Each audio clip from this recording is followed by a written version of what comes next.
咁猶豫同你講呢，就係因為我覺得你哋依家未必聽得入耳，因為其實係因為我呢2日喺屋企，我先至有時間去自己成件事去諗一次，就係而家當初我哋嘅運動開始係啲人想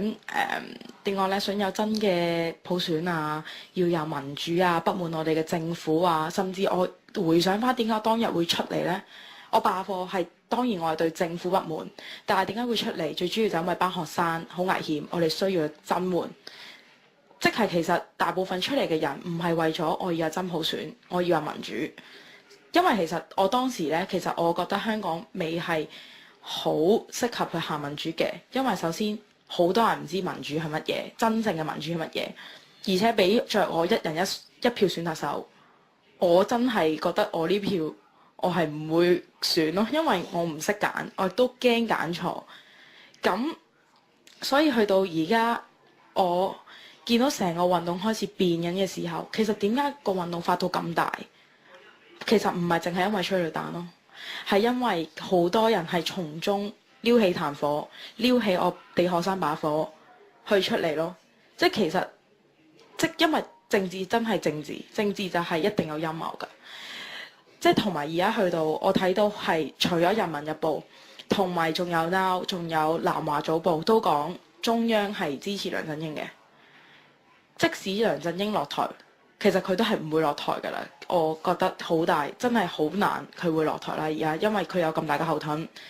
而且人大一定唔會撤回佢嘅普選，亦一定唔會撤回佢人大落閘嗰個方案嘅。暫時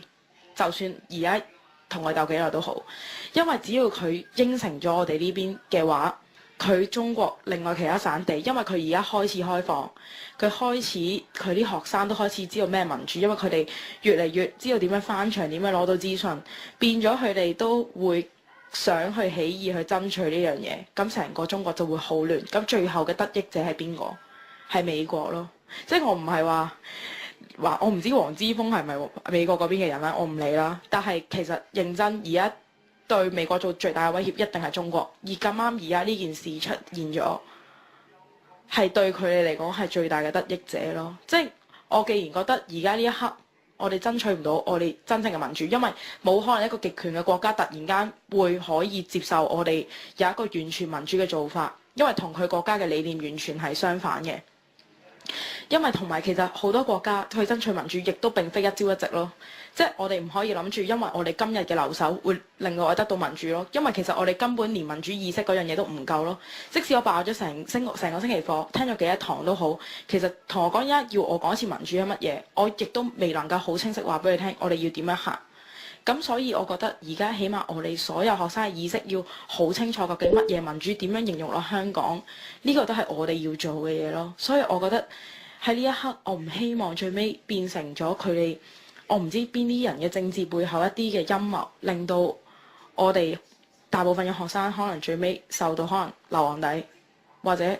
流血。我唔想見到呢啲情況發生咯。